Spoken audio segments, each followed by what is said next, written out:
नमस्कार, आप सुन रहे हैं रेडियो हिंदुस्तान और मैं हूं आपके साथ मनीषा। न्यूज स्टूडियो से आपके लिए आज की खबर का विषय है कोरोना के बाद आरवीएफ ने बढ़ाई चिंता। अजीब तरह का बुखार बन सकता है महामारी, कोरोना का खतरा भी कम नहीं हुआ है।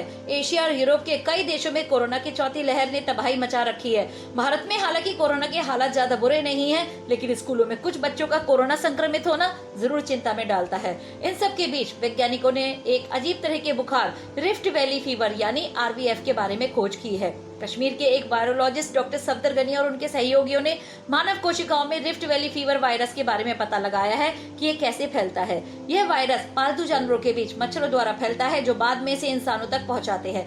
विश्व स्वास्थ्य संगठन ने आशंका जताई है कि आने वाले समय में ये महामारी का कारण बन सकता है। बताया जा रहा है कि वैसे तो ये जानवरों में फैलने वाली बीमारी है, लेकिन इसके कुछ मामले इंसानों में भी पाए गए हैं। WHO ने इस बीमारी को उस लिस्ट में रखा है जो भविष्य में महामारी का कारण बन सकती है। रिफ्ट वैली वायरस का सबसे पहले दक्षिण अफ्रीका में पता चला था।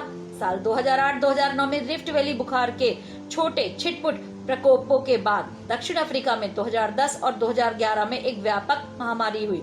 इसके 250 से अधिक मामले सामने आए, जिनमें 25 लोगों की मौत हो गई थी। इसके अलावा 14,000 से अधिक पशुओं के मामले सामने आए और उसमें 8,000 पशुओं की मौत हो गई थी। अभी जानते हैं कि आखिर ये बीमारी है क्या और ये इंसानों के लिए कितना खतरनाक है।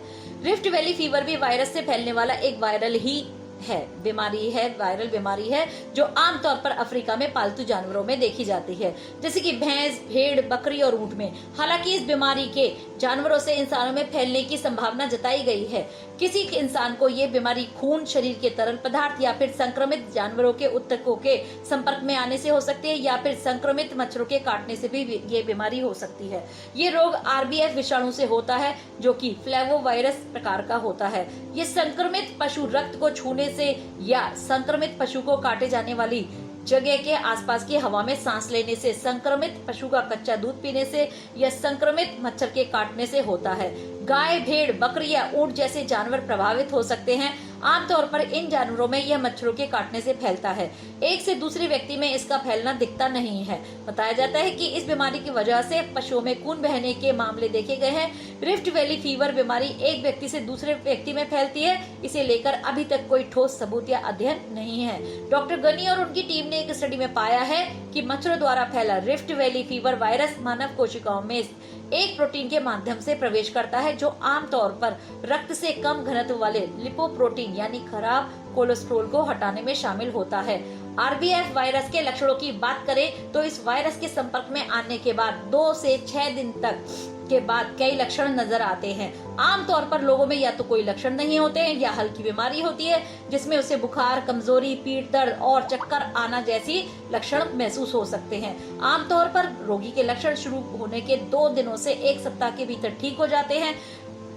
किसी मरीज में इस बीमारी के लक्षण 4 से 7 दिनों तक रह सकते हैं। रिफ्ट वैली ज्वर एक विषाणु जनित रोग है जो हल्के से लेकर गंभीर लक्षण पैदा कर सकता है। हल्के लक्षणों में शामिल है बुखार, मांसपेशियों में दर्द और सिर दर्द, जो 1 हफ्ते तक बने रह सकते हैं। जिनमें रक्तस्राव होता है उनमें मृत्यु की संभावनाएं 50% तक हो सकती है। इंसानों में इस रोग की रोकथाम जानवरों के टीकाकरण से हो सकती है और इसे प्रकोप के पहले किया जाना चाहिए, क्योंकि प्रकोप के दौरान इसे करने से स्थिति और खराब हो सकती है। प्रकोप के दौरान जानवरों के आवागमन को रोकना भी उपयोगी हो सकता है। उस समय जानवरों से जितनी दूरी बनाई जा सके उतना ही हम इस बीमारी से बच सकते हैं। इसी तरह से मच्छरों के लिए उपाय करने होंगे ताकि मच्छरों की वजह से बुखार न फैले। बताया जाता है कि एक बार संक्रमित होने पर इस बीमारी का अब तक कोई विशेष इलाज उपलब्ध नहीं है। फिलहाल न्यूज स्टूडियो में इतना ही। जल्दी मिलते हैं अगली खबर के साथ। नमस्कार, सुनते रहिए रेडियो हिंदुस्तान।